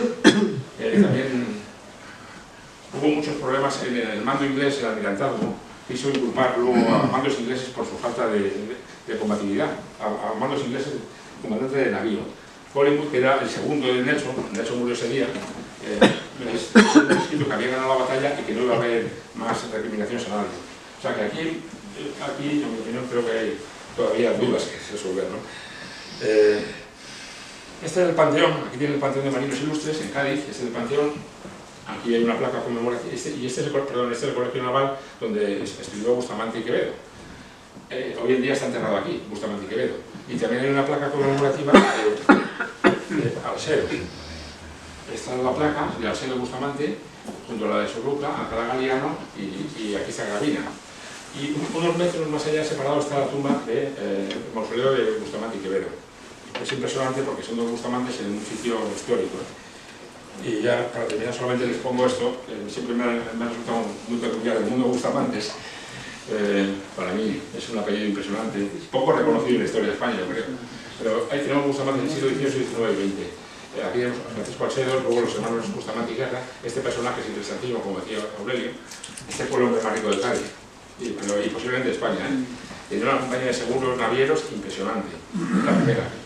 En el siglo XIX tendríamos a Bustamante y Quevedo y al hijo de Francisco Bustamante y Guerra, que moriría fusilado con las tropas aquellas liberales los llamados colorados en la Almería, en 1824. Este hombre moriría fusilado ya estaba Fernando VII y moriría fusilado en Almería, ¿no? Y en el siglo XX, bueno, estos son los hijos de Bustamante y Quevedo, los hijos varones, y el último Bustamante, que bueno, sí, también lo he estudiado gracias a Joaquín Bustamante, que me ha dado muchísima información, pues Joaquín Bustamante García Arbolella, inventor industrial y una persona también interesante. Y espero que siga la saga de los Bustamante. Y eso era todo hoy. Y muchas gracias por su asistencia.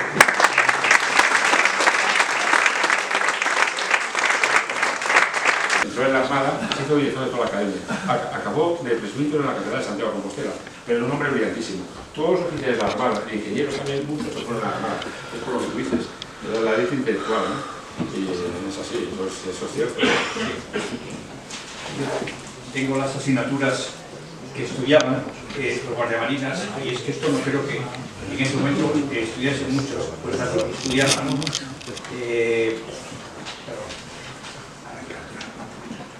Bueno, ingeniería, matemáticas, astronomía, cosmografía, dibujo, construcción, navegación, esgrima, danza, dibujo e idiomas. Sí, sí. Claro, en el siglo XVIII eso era la ley. Solo estudiaba Francia y ellos, y España. Los ingleses no tenían eso. No tenían eso, los ingleses. Eran muy buenos, pero no tenían ese centro de estudios tan bueno. ¿Cómo era su formación? Era diferente. Los ingleses tenían la mejor escuadra mercante del mundo y se surtían mucho de ella. Indudablemente también había escuelas oficiales, pero no de la categoría que tenían la nuestra. Eso es otro tema polémico. Los ingleses siempre formaron sus oficiales navegando, siempre han formado sus oficiales navegando y combatiendo. Los españoles adoptaron un poco el modelo francés, como comentabas, eran intelectuales auténticos, ¿no? Sin embargo, a la larga, incluso hoy en día oficiales de la Armada, que esto lo llegan a criticar, el exceso de conocimiento, porque el objetivo fundamental era ganar al enemigo, era combatir. Es cierto que Cipriano Ciscaro o muchos más eran unos matemáticos impresionantes, Sí. una cultura increíble, a nivel de cualquier francés, eso es así. Sí. Pero lo que había que hacer es ganar las batallas, es lo que nos interesaba, ¿sabes? Y hoy en día muchas veces es criticado el espíritu de compatibilidad, que llamaban. Y ese espíritu de compatibilidad, por ejemplo, González Ayer y Franco Cañón lo critican. En España, seguimos un modelo que era un modelo erudito intelectual, pero ellos deberían más un modelo de combate, ¿sabes? No tener un oficial que fuera un genio de matemáticas, sino que ganara. Hay un dato fundamental, hay un hecho también muy importante de por qué nosotros los ingleses ganaron muchas batallas. Los ingleses tenían un sistema de incentivos espectacular. Ellos pagaban, nosotros teníamos unos sueldos, como sabemos, ¿no? Los ingleses no. Los ingleses tenían un sueldo solamente cuando estaban navegando. Nelson se pasó 9 años sin navegar y pasó hambre. Entonces, cuando navegaban, tenían un sueldo muy bajo y les daban un premio, que llaman el prize money, un premio enorme si capturaban un buque. Como piratas. Como piratas. Sí, pero funcionaba. Sí. Tenía un incentivo enorme, pero un incremento de sueldo que eran miles de veces lo que ganaban. Entonces, eso les hacía ir a buscar presas como fueran. Eso es otra diferencia. Hay muchas diferencias aquí. Se puede hablar mucho sobre eso, pero bueno. Sí. Es cierto lo que tú dices, es así. Estamos a nivel de cualquier... ¿cómo se llama? Marina Nacional francesa, igual, a ese nivel. Eran sabios auténticos. Eran sabios. Eran sabios auténticos. Sí, eran sabios. ¿Alguien quiere hacer algún comentario? Bueno, pues Aparte de eso de piratería, en la antigüedad, en la edad moderna, la toma de un contrincante de derrotar a otro, la toma de bienes se llama botín de guerra, no piratería. Siempre el que derrota a otros, botín de guerra. El corso se reparte entre lo que tú te llevas más el contrato con la corona. El otro es botín de guerra. Es lo que estarían los ingleses. Sí, pero había un beneficio directo en el que... Claro. Directo. No para el Estado en guerra, no para el Estado en guerra. Para eso es diferente ya. Porque si yo capturo un barco y va a mi Estado... Y distribuirmente su marinería. Eso es... Sí, el botín, sí. Sí, había una mentalidad en ese momento. Los restaurantes de guerra en anécdota, por ejemplo, José hace a la escuela de guardiamarinas con 13 años, 12 años, y ya tenía un hermano allí, que era Fernando, que estaba de guardiamarina. Y Fernando, en un acto de guerra con 15 años, muere porque las prácticas eran ir a la guerra. Y en cualquier familia, actualmente, ahora los padres dirían, ni hablar, este segundo no va para allá ni de broma. Pues fue allí y hizo su carrera. Eso era una mentalidad que hay que pensar que era diferente a la nuestra. Sí, una cosa, Cosme Damián también fue sepultado en el mar. Churruca. Sí. Cosme Damián Churruca murió en el Nepomuceno. Igual. El Nepomuceno, ¿sabes qué se hizo aquí en Asturias? El Nepomuceno, sí. De hecho, ahora se quiere hacer una especie de réplica, hay un proyecto y tal. Era un barco tiene, no era de Romero Landa, era un barco muy rápido. Los franceses tenían fama de construir barcos que eran muy rápidos, pero muy endebles. Eso lo mejoró Romero Landa, ¿sabes? El Nepomuceno tuvo un comportamiento... Pero astillero, Cantabria. Sí. Pero el diseño era negociado. Y sí, el Nepomuceno tuvo un combate espectacular. Básicamente porque se atacaron 6 navíos. Por eso mismo no lo hundieron. Sí. Pues mira, en Churruca, fíjate que ya que lo mencionabas, España casi nunca tenía motines. Y tuvo un motín antes de llegar a Trafalgar. Y sufrió un motín y tuvo suerte, porque tenían que haberlos ahorcado a los amotinados. Él dijo que no se les ahorcara, en Churruca. Y consiguieron impedirlo con los mandos subalternos y no les ahorcaron. Pero es uno de los pocos motines que ha habido en la Armada Española. Lo ocurrió en Churruca antes de llegar, pues a Trafalgar. Aquí. Era interesante. Y por medio de Churruca es un ejemplo de lo que tú dices, un matemático que, por cierto, lo comentaba con Alcedo, por ejemplo, Aurelio tiene aquí en Mocico, aquí al lado, hay un archivo espectacular de Churruca que se ha conservado. Es espectacular ese archivo. Hablando un poco más de matemáticas, el cálculo de la latitud en la navegación cambió con el cronómetro, pero antes el sistema español aunque Gauss nos decía que no éramos incapaces de calcular, era un sistema basado en la Luna, bastante complicado, pero muy perfeccionado. ¿Es correcto esa apreciación? Sí, es el método de distancias lunares. Tú básicamente lo que hacías es, yo tengo un observatorio, puede ser Cádiz, París, Londres, el que sea. Entonces calculo las distancias lunares entre la Luna y una estrella, un día, en mi punto, en el observatorio. Y entonces tú tienes esas tablas, y tú se las das al marino. El marino va en medio del mar y entonces mira la distancia lunar que corresponde a esa distancia lunar y en función de la diferencia puede calcular cuándo se ha movido. Es un método complicadísimo, inventado por un inglés, Maskelyne, pero los españoles fueron expertos, había en este método. Españoles elegidos, otro matemático marino, como comentabas, fue reconocido incluso por los ingleses, porque consiguió simplificar los cálculos que había que hacer para navegar con ese método. Lo que pasa es que una vez que se inventó el cronómetro, dejar eso ya no tiene sentido. Pero fue reconocido por los ingleses y adaptado. Está traducido al inglés. Sus cálculos parecen lo más sencillo, porque era muy complicado. Es que hay que resolver triángulos esféricos y en medio del mar es muy complicado. Y bueno, era bastante... Yo he renunciado a entenderlo eso. Difícil que he renunciado. Pero era el cálculo de la longitud. De la longitud, Sí. No, la latitud siempre pues decía, la longitud. Sí. Antes de inventar el cronómetro, la longitud tenía un error de un grado. La longitud tenía un error de un grado. Un grado de mar son 60 millas, unos 80 kilómetros. Se perdió en escuadra por eso. Cuando se inventó el cronómetro, el error pasó a ser de 1 minuto. 1 o 2 minutos. Son unos pocos kilómetros. La cosa había cambiado muchísimo, ¿no? O sea, era gravísimo el problema.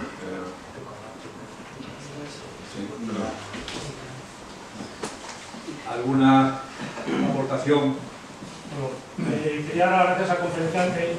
Imagino que soy el único oficial de la Armada de la sala, capitán de navío como Alseo, de otra generación, que no estamos conocidos en las batallas.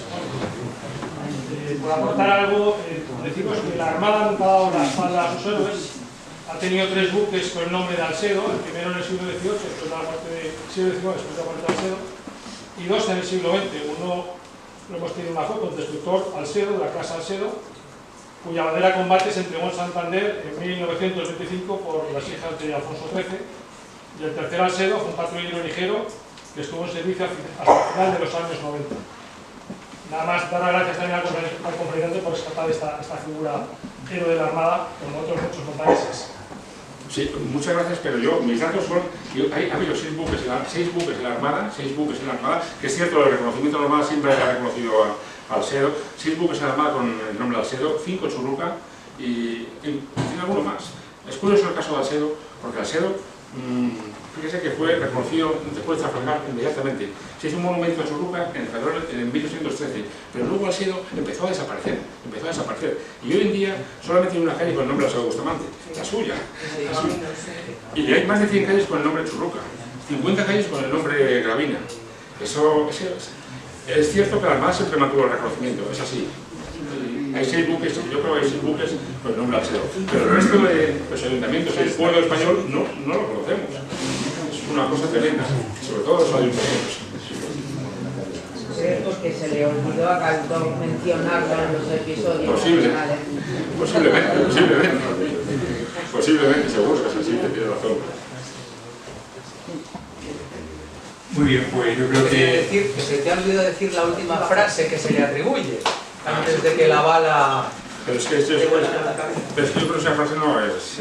No es de él. No, eso es el mito, eso es un mito. Que es leyenda urbana. No es leyenda, no es exactamente leyenda. Pues nada.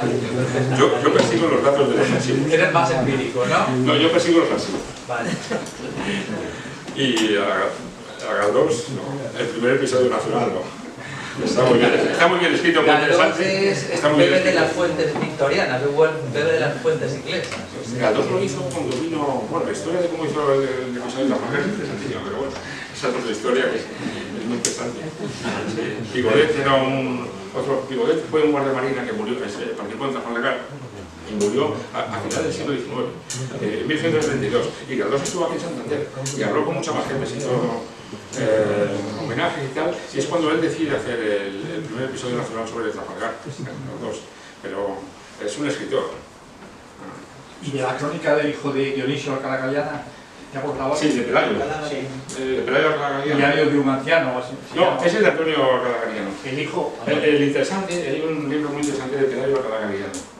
Sí, la crónica es interesante, pero ahí cuenta cosas que luego hay otros oficiales de la Armada, historiadores, yo siempre me remito al contraalmirante González Ayer, que lo cuestionan. En cambio, Pelayo Garrido tiene un libro sobre Trafalgar y todo el mundo coincide que es muy bueno, ¿no? Memorias de un anciano, o sea, Antonio Memorias de un anciano. Sí, es buenísimo. Sí, es muy interesante ese libro. Muy bien, pues nada, muchas gracias.